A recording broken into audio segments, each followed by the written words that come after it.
Bueno, pregunta complicada. En estos momentos estamos seguramente, a ver, sería fácil decir que ligándolo con una crisis económico-social, ligándolo con aspectos que seguramente algunos sectores identificarán como crisis de valores, crisis espiritual, es decir, eso sería lo que conformaría una crisis general, ¿no? A nivel de nuestro sistema económico, de cómo vivimos. Se podría también empaquetar la escuela y ponerla dentro de esta crisis y entonces sacar la conclusión de que la escuela también está en crisis como receptiva a esta situación general. Esto podría tener un sentido, pero lo que podría fallar en este argumento es que la escuela viene de una crisis que seguramente dura 200 años, digamos. Es una crisis que podríamos decir como una crisis permanente.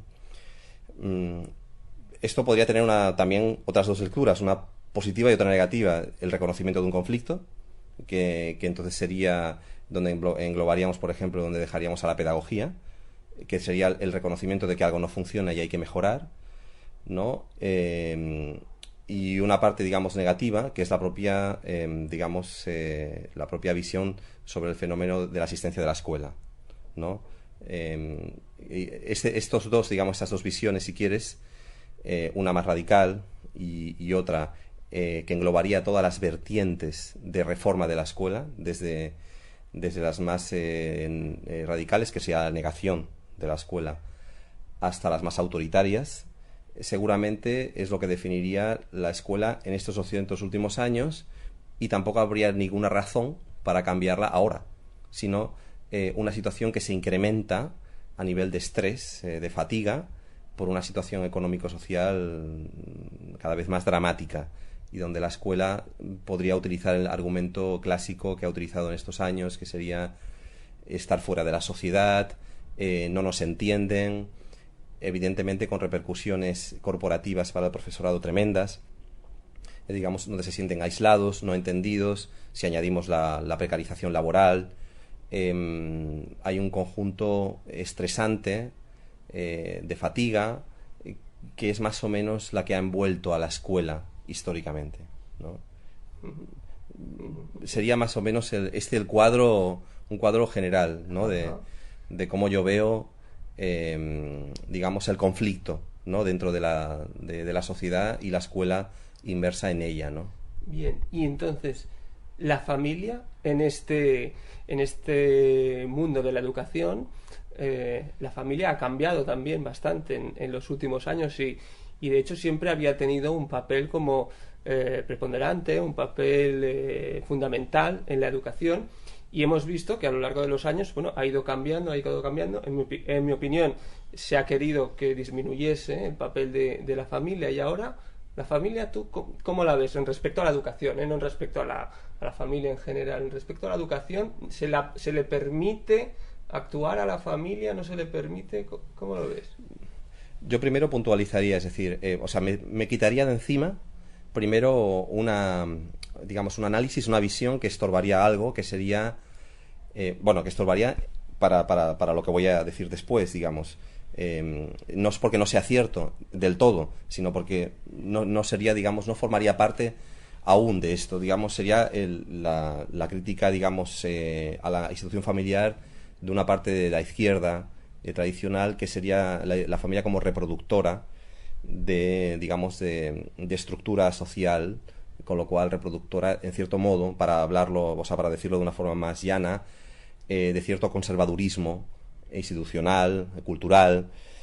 Esta visión no nos va a interesar demasiado por ahora, porque dicha así, quizás, en mi opinión, es bastante simplista, con lo cual tendríamos que a nivel histórico tendríamos una participación de las familias muy grande en el desarrollo, digamos, no hablaría de educación, porque si nos remontamos a las culturas primitivas, si nos remontamos a las culturas precolombinas, por hablar no de Europa, Egipto, digamos, lo que podemos reconstruir, lo que tenemos son vivencias de carácter comunitario, social, donde la familia actuaba de introductor.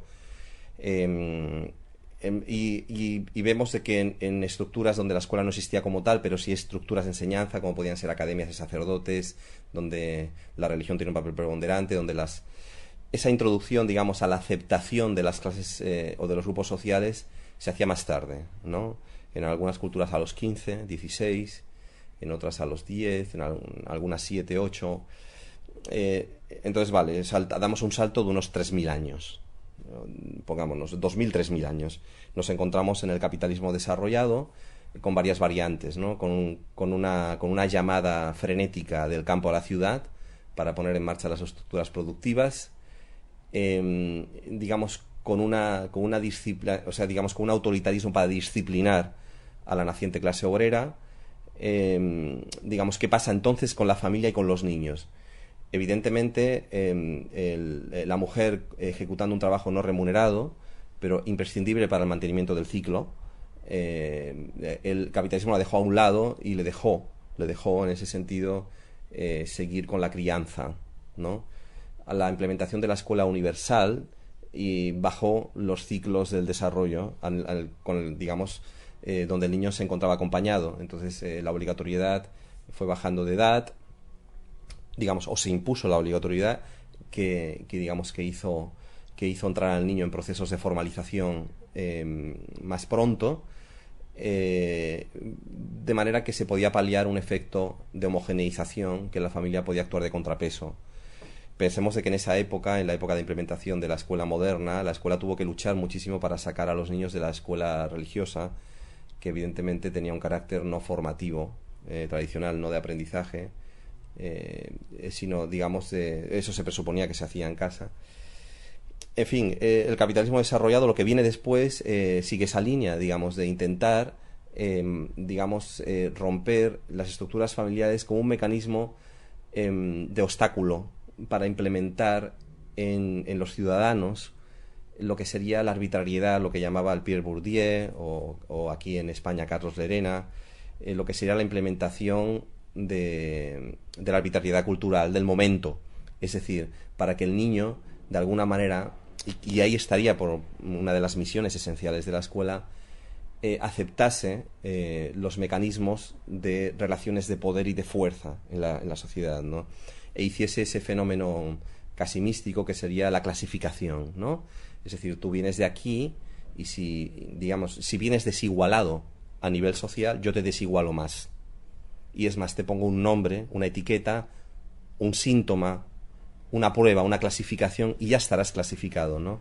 Evidentemente en este proceso la familia cada vez sobra más, porque para llegar a unos niveles de homogenización, todo lo que sea implementar estructuras afectivas va a entrar en contradicción con esta homogeneización, ¿no? En estos últimos años quizás se acaba juntando todo, ¿no? Digamos, en los años 60, la promesa de la liberación a la mujer para que entregase a sus hijos, ¿no? En aras de un desarrollo, digamos, personal, humano, lo que se podía llamar tópicamente la realización personal, que es una semántica que viene de esa época. Esa promesa la mujer en principio parece que se la tragó, ¿no? La consecuencia ha sido catastrófica, ¿no? Porque ha sido efectivamente la separación. Se le prometió además una equiparación laboral al hombre. La mujer ha comprobado que eso no era cierto, que se le ofreció una determinada precarización laboral, formar parte de un subproletariado siempre mal pagado y no reconocido, con lo cual podría tener sentido lo que hemos dicho antes de la escuela como una extrema desigualación, ¿no? Donde la mujer efectivamente, a pesar de haber inundado los mecanismos, ¿no? y los sistemas formales de enseñanza, sigue estando. Con lo cual tendremos que convenir en que las misiones de estos sistemas estructurales como la escuela, que es la clave de la reproducción cultural del capitalismo, son más profundos. Y su misión es más profunda que su envoltorio, su apariencia de la prueba, del examen, del meritaje, ¿no? O de alcanzar metas a través de la formación, que podemos decir que tampoco vamos a negar que pueda existir, pero no sería su misión principal. La familia entonces, como resumen, en retroceso, ¿no? y en desquiciamiento, dijésemos psíquico, ¿no? donde es atacada por diferentes frentes y donde de alguna manera puede ser visto como una alegría posmoderna la existencia de muchos tipos de familia, que sería posiblemente la venta de este enésimo argumento, y a nivel concreto, porque nadie seguramente se puede quejar de que haya muchos tipos de familia, pero de lo que se trata es que de las familias, sean como sean, tengan la oportunidad de establecer vínculos afectivos con sus hijos. Y eso es la imposibilidad, seguramente, y se podría hablar y decir de una derrota en toda la línea, ¿no? Una derrota monumental, ¿no? Y que habrá que reconstruir, ¿no? Es decir, habrá que reconstruir entre las propias familias, entre la propia gente, seguramente formando parte de procesos de liberación más amplios. Pero es muy importante tener en presente de que el ataque a lo afectivo es un mecanismo casi imprescindible para poder diseminar violencia estructural. Y para crear el ser sumiso que acepte la violencia es casi imprescindible romper los vínculos que te ligan a tu mamá y a tu papá desde un punto de vista biológico afectivo, ¿no? Se ha hecho de manera espectacular y perfecta, ¿no? Entonces, el Estado, en toda esta lucha, vemos que por un lado está la familia, está el niño que acaba de nacer, está la familia, está la escuela y está el Estado. Yo a veces pienso que el sistema educativo en España, la gente que se queja de que no funciona, se equivoca. El sistema educativo yo creo que funciona a la perfección, para lo que fue ideado. Entonces, el papel del Estado aquí, ¿tú cómo prevés que va a reaccionar? ¿Tú crees que puede encajar este cambio y integrarse en este cambio? Porque veo como un obstáculo importante, un conflicto de intereses, quizá, entre los intereses, casi podríamos decir naturales, los instintos naturales de las personas que hayan tomado conciencia y que sepan lo que quieren, y el Estado, que por sus necesidades no puede permitir que se haga de otra manera, o sí que puede permitir que se haga de otra manera. Bueno, seguramente habría que analizar la relación que puede haber y eso sería una comparación que habría que seguramente matizarla, pero la relación, por ejemplo, que por hablar de algo que está en el candelero, dijésemos con el tema financiero, ¿no?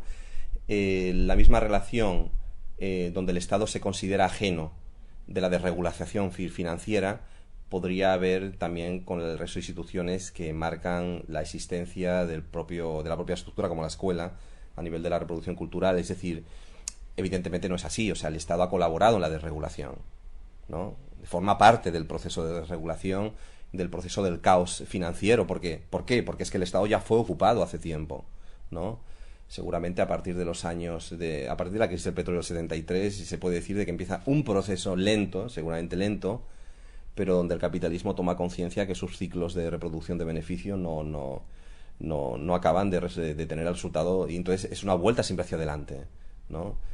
Una vuelta que siempre implica mayor financiarización y menor economía productiva. El Estado es partícipe de eso. Entonces, hablar de un conflicto de intereses entre escuela y Estado es complicado porque, evidentemente, la escuela como tal, como institución tan atormentada a nivel dramático, tiene sus propios intereses como institución, y hay que reconocerlos para acercarse a ella. O sea, no se podría, digamos, caer en la simplicidad de decir que la escuela es un almacén, es una especie de contenedor. No podemos tampoco caer en esa simplificación, ¿no? La escuela es un organismo, es una institución que tiene intereses propios corporativos, y precisamente de ahí radica también su drama, ¿no? Pero ¿quién es la escuela? O sea, ¿quién dirige la escuela? ¿Quién la pone en marcha, ¿no? Entonces, a la hora lo digo porque seguramente nos va a aclarar mucho el papel del Estado en todo esto, ¿no? Fundamentalmente, quien crea la escuela, o sea, no quien la crea, quien tiene el designio de su regulación y de su desarrollo es la clase media. La clase media, y ahí quizás nos alargaríamos, tiene un sentido, porque es que la burguesía nunca ha sido una clase social culta, ¿no? Entonces, fueron las clases medias que provenían de las profesiones las que se hicieron cargo. Y seguramente en este complejo reparto digamos, de papeles, de grupos sociales en el capitalismo, tiene ese cuadro complejo y muy rico a nivel social. Es decir, evidentemente, pues la clase media también sirve para gobernar un Estado, ¿no? Como hemos visto, pues en los años de gobierno sobre todo del PSOE, donde el PSOE se podía decir, evidentemente, siempre generalizando, de que es el gobierno de las clases medias, ¿no?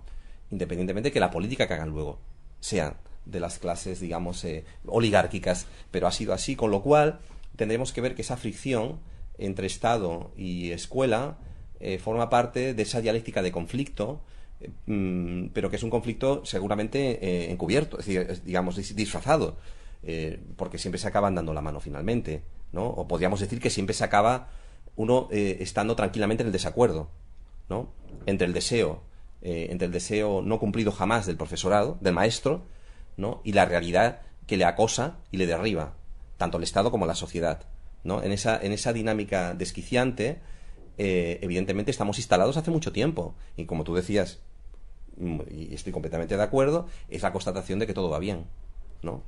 A nivel de lo que se le exige. El precio lo tiene. Entonces el precio lo tiene, y sería el precio de la neurosis, ¿no? Entre el deseo del profesorado de creerse realmente que está formando al niño, ¿no? Y el constatar interiormente de que no es lo que está haciendo, ¿no? Porque su papel allí no es transmitir unos conocimientos que, si fuese así, obviamente, pues haríamos como los aztecas, ¿no? Irían los niños al cole a los 15, y rápidamente, seguramente, pues aprenderían las 4 reglas.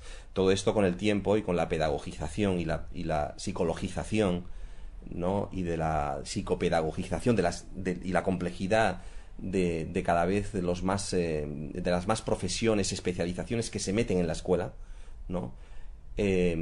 Podría parecer que digamos que podrían argumentar el sentido de que allí se está haciendo otra cosa, pero en realidad se está formando, y muy bien, seguramente, que esto no es mío, es de Carlos de Elena, se está formando muy bien a un ejército de consumidores.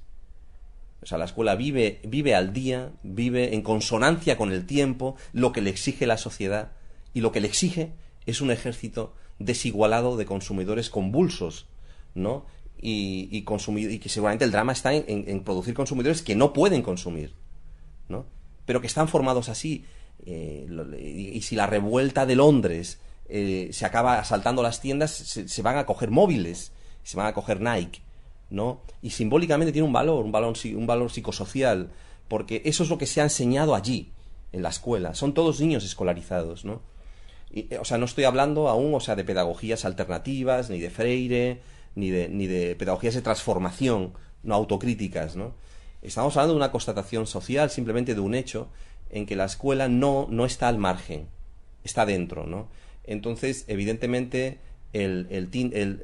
para en términos también, el think tank que formará, ¿no? Creará el equipo con el Estado será sólido y pétreo, como una roca, porque ya se encargará el Estado que sea así.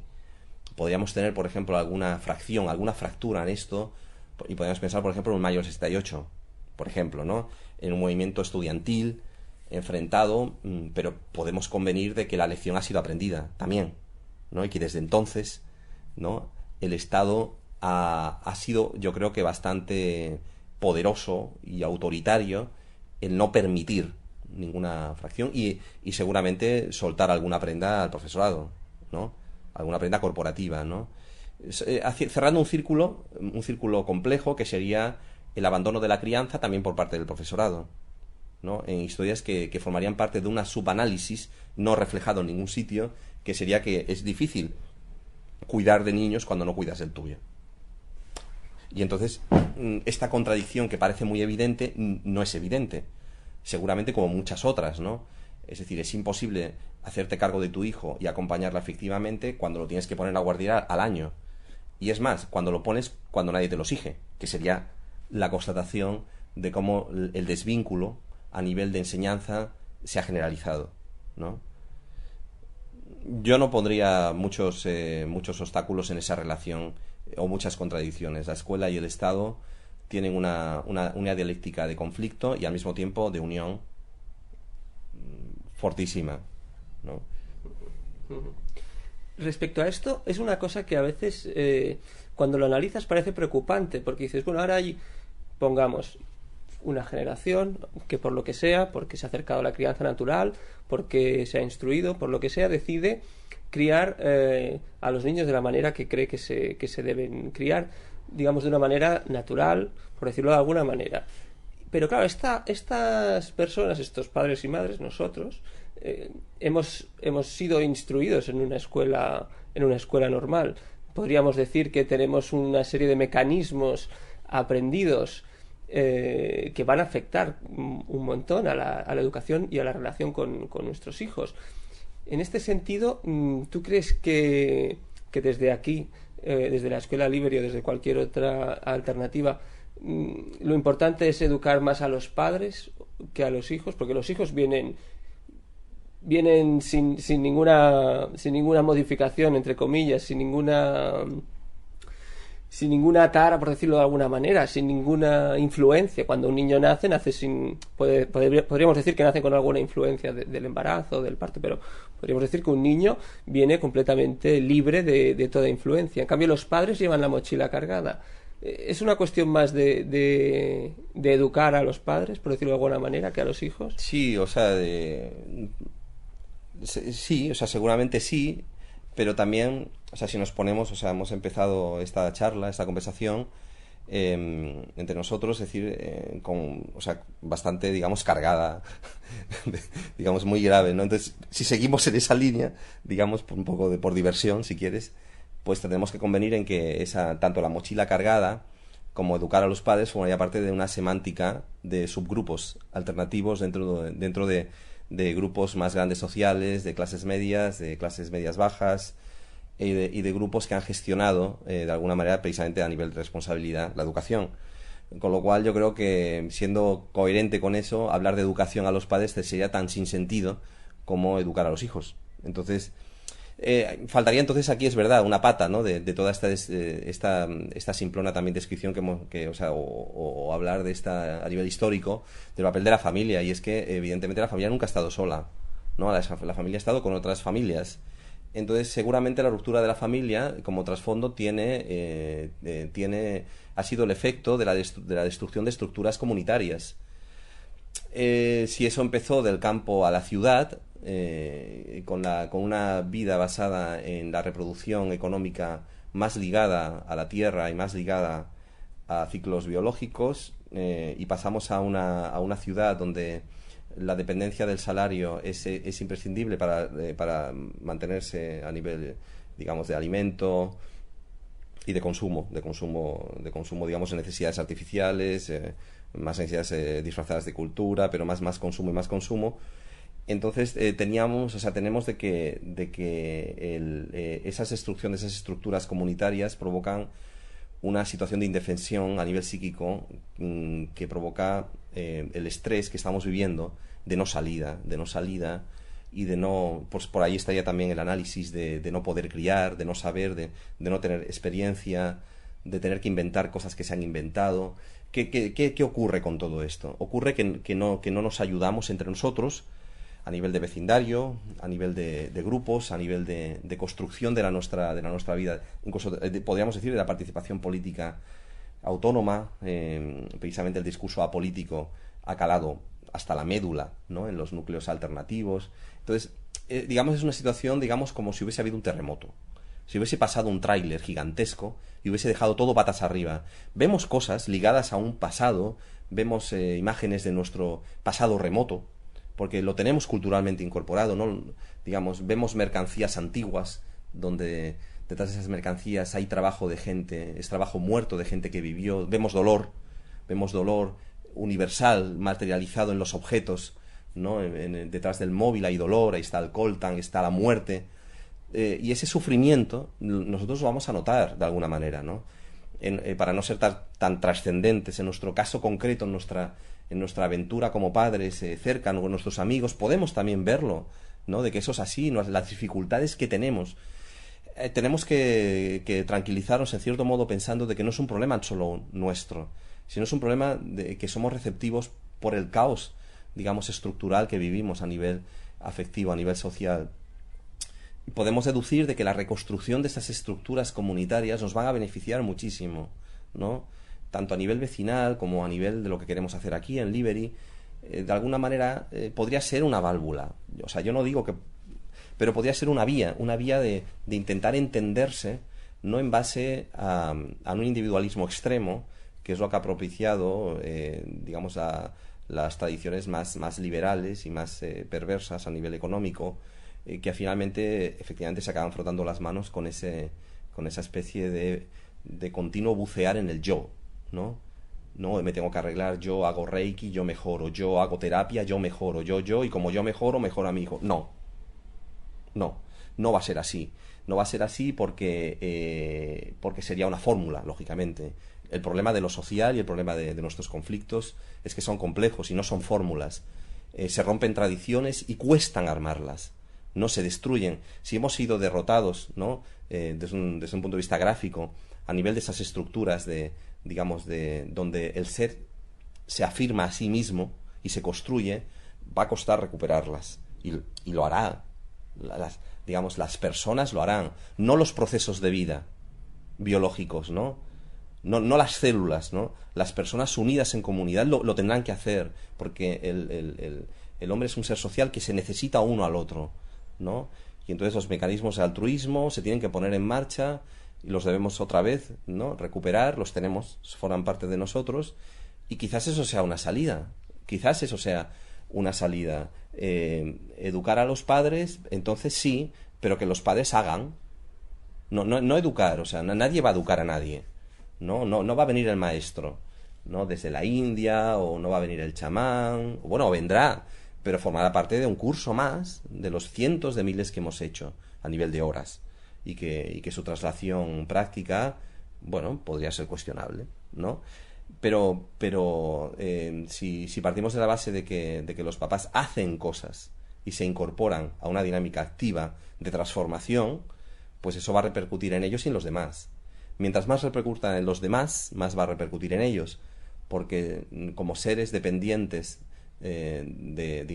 como seres sociales, dependientes de lazos afectivos, lo que construimos fuera lo construimos dentro, y eso nos va a curar de alguna manera, para decirlo de una manera un tanto ideal, pero podría ser un camino interesante para intentar salir de este rollo, ¿no?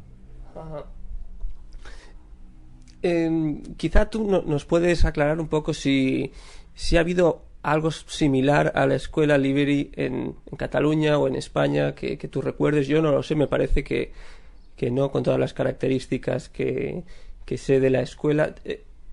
Si ha habido algún ejemplo antes, me gustaría, si me lo puedes comentar, por favor. Y si no ha habido, ¿por qué crees que no ha habido hasta ahora? ¿Están cambiando las cosas? A ver, ha habido muchas cosas y cosas seguramente mejores de lo que seremos nosotros nunca, ¿no? Hemos tenido en Cataluña Ferrer y Guardia, hemos tenido la escuela moderna, hemos tenido los años 30, hemos tenido muchas cosas, ¿no? ¿Por qué eso tampoco nos acaba de explicar? Bueno, ahora en el coche con mi mujer íbamos oyendo a un tipo que me gusta mucho, que se llama Elliot Smith, que es un cantante fantástico, y es un tipo que bebe mucho de las fuentes de los Beatles, pero a mí digo, joder, es muchísimo mejor. Y entonces mi mujer me dijo, bueno, pero es que los otros hicieron 30 años antes. Digamos que igual por ahí también va la cosa, ¿no? Sería una presunción por nuestra parte. Nosotros tenemos mucha gente detrás, que ha venido detrás. Empezamos en septiembre y vamos a dejarlo una incógnita también de lo que vamos a ser. No lo sabemos exactamente, pero sí que tenemos pues algún espíritu, digamos, de curiosidad crítica, ¿no? Y entonces podemos no definirnos en la línea de Ferrer y Guardia sin ningún problema, ¿no? Está tan lejos que se le pueden ver realmente muchas cosas en la distancia, ¿no? ¿Por qué? Porque no nos interesa convertir la sociedad en un pensamiento científico, que es lo que creía él, porque no creemos en eso tampoco, ¿no?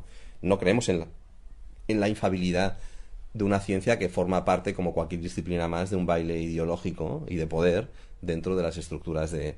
Entonces, digamos que vamos a recoger, y esto sería también un tópico, todo lo que nos interese, pero creo que lo que vamos a hacer sobre todo es intentar montar una estructura comunitaria entre padres, donde nos olvidemos un poco de la educación de los hijos en ese sentido que hemos hablado antes, y donde podamos vivir, ¿no? Podremos ser capaces de escaparnos de ese estrés social, del meritaje, de la búsqueda de un objetivo, ¿no? De la competencia, no lo sé, porque en ese sentido soy un poco pesimista, en el sentido de que son categorías que no se negocian por la palabra, sino que están metidas ya dentro, a través de generaciones. Entonces, y además acoplan muy bien con la angustia, acoplan muy bien con las patologías de estrés social, con lo cual lo que parece una puerta de salida y que en realidad es volver a entrar, siempre aparece como algo que nos ayuda, ¿no? Es decir, y por eso a todos nos resulta familiar y no nos consideramos ajenos a eso tampoco nosotros, ¿no? Saben, tienen esta edad, no saben esto, no saben lo otro, ¿no? Yo creo que no deben saber nada hasta que ellos no piden. Todo este tópico debate en torno a estar con niños, ¿no? En realidad para nosotros es algo seguramente más simple. ¿Podemos estar con los niños o no? Es decir, adultos pueden estar en compañía de niños en un espacio, evidentemente, que lo permita, un espacio grande, pero ¿pueden estar o no? Eso sería como la gran pregunta, ¿no? Un contestado, sí, pueden estar. Vale, entonces, ¿cómo van a estar? Es decir, adultos mirando a niños, adultos acompañando afectivamente, que evidentemente nosotros vamos a tener esa situación, pero también se pueden incorporar, pueden hacer cosas, pueden aportarnos cosas a ellos, a ellos mismos, a los niños. Se puede convivir en una especie de escuela que trabaje, ¿no? Que se transforme y que vaya aprendiendo todos los adultos. Y ese es el reto. El reto es este, básicamente, porque en ese reto sí que habría una diferencia. Sí que habría una diferencia palpable con cualquier otra escuela que se ha implementado en Cataluña y en España seguramente, que sería la ruptura de un esquema, que sería que la escuela debe ser un organismo cerrado, ¿no? En sus múltiples variantes. No entra pero para fregar, entra para lavar los platos o entra para hacer... No, digamos algo que no tienes por qué tener miedo, ¿no? Como si fuese tu casa, ¿no? Porque en realidad allí no se está haciendo una ceremonia. Allí no se está haciendo la química, la alquimia del aprendizaje, ¿no? Que básicamente consiste en lo que de una manera subliminal o no tan subliminal le dice un profesor a un niño para culpabilizarle de su propio fracaso, ¿no? Con el disfraz de que le está enseñando, ¿no? Entonces, ese sería de alguna manera la ruptura de ese bucle, ¿no? Y entonces desterrar la profundidad que hay en el te estàs equivocant, això no ho fas bé, ¿no? Mira, tira per aquí perquè no és el camí. Todo el conjunto, ¿no? de señalamientos que forman parte del conducir, y eso es educar, conducir, llevar hacia un sitio, y quitarnos de encima esa presión, seguramente para tener otras presiones, para intentar que ese ambiente sea lo suficientemente relajado, que permita, pero no rehuimos el conflicto tampoco. O sea, tampoco pensamos que tenga todo que ser perfecto para satisfacernos, ¿no? Para que quede bien o para enseñar a alguien. Bueno, contamos con que no estamos muy bien, ninguno, en general, y vamos a intentar ayudarnos para tirar para adelante, ¿no? Por ahí quizás tengamos una posibilidad de salir de la cuadratura del círculo, porque al fin y al cabo la escuela es una cuadratura, salirse de ella y serlo va a ser algo bastante difícil, ¿no? Y en ese debate aceptamos el reto, nos metemos ahí a ver qué pasa, ¿no? Las tradiciones, pues no nos van a ayudar demasiado, esa es la verdad, ¿no? Ni las recientes que ha habido en Cataluña a nivel de educación libre, que nos las vemos un poco lejanas por tamaño, por situación, dijésemos, urbana, estamos en un núcleo urbano. Bueno, es diferente el tipo de escuela, de proyecto. Claro, veo que casi estáis intentando reconstruir los lazos comunitarios sin crear una comunidad física permanente, ¿no? Sería, digamos, también un aspecto, sería una comunidad artificial. O sea, nosotros promovemos un encuentro familiar basado en el vínculo, ¿no? Y una vez producido eso, en sus diferentes variantes, niños más grandes que igual pues no necesitan estar acompañados, pero padres que se acercan aquí como si fuese su espacio y donde no hay que explicarle cómo es su hijo en un informe mensual o explicarle los avances que está teniendo su hijo porque está conviviendo. esa convivencia puede ser diferente en cada familia. Cada uno tiene sus logísticas, sus cosas, pero nos gustaría encontrarnos en un plano de igualdad, por lo menos un plano de igualdad con los papás, de manera que los papás no haya que decirle cosas que ya saben, porque es una presunción y una prepotencia extraña, ¿no? Es extraño, no nos damos cuenta a veces lo absurdo que es que nos expliquen cómo son nuestros hijos, ¿no? Porque sería la constatación de que nosotros estamos desvinculados con ellos, ¿no? De alguna manera. Y de cierto modo es así porque los hemos entregado. Los entregamos a unos desconocidos que al cabo de los años quizás no lo sean tanto, o quizás sí, porque pueden ir cambiando cada año, ¿no? Y entonces nos vamos a casa y esperamos que los niños vuelvan de una determinada manera, ¿no? Evidente, cuando no es así nos enfadamos, protestamos y nos peleamos con el profesor, o simplemente hacemos una doble vida, como la que tendría una pareja con un amante, en el sentido de que en casa hablamos de otras cosas o los ponemos a caldo, los ponemos verdes y cada uno va por su lado. Ellos a su trabajo, a su institución y nosotros a lo nuestro. Eso sería el guión de lo que hemos vivido siempre todos en la escuela, que creamos nuestro mundo, nuestros amigos, nuestro combate en contra de ellos, ¿no? La mitología y la sublimación del profesor que nos acompañó, bueno, porque seguramente era un profesor que nos respetaba más, porque no estaba tanto pendiente del resultado que le ofrecíamos, sino de acompañarnos. Es decir, de nuestras angustias, de nuestras necesidades de afecto. Aquí, en principio, ese guión no se va a producir, lógicamente, pero eso no nos construye el camino, tampoco, ¿no? Sino que también tendremos que ir, digamos, de alguna manera transformando este espacio en algo que permita que ese vínculo se pueda reforzar, se pueda ayudar. Y si los padres entienden de que eso les ayuda, nos vamos a beneficiar todos. Y si no es así, seguramente se marcharán, porque será una experiencia dolorosa también, ¿no? Por último, antes de acabar, yo imagino que probablemente ahora mismo haya una madre que esté escuchando este podcast porque está pensando, está buscando escuela para su hijo, ha visto diferentes opciones, ha visto también el tema del homeschooling, ha visto el tema de delivery, pero no sabe muy bien porque ella pensaba en una escuela más, entre comillas, estándar y tal. ¿Tú qué le dirías a esa madre? Si es que le quieres decir algo. Sí, no, porque no. Si tiene, digamos, inquietudes o es una persona una familia que está alrededor o sea, no niega, por ejemplo, el homeschooling, que es un salto, yo creo que importante a nivel psíquico de salirse de un guión, ¿no?, predeterminado, por los motivos que sean, pero es una diferencia importante.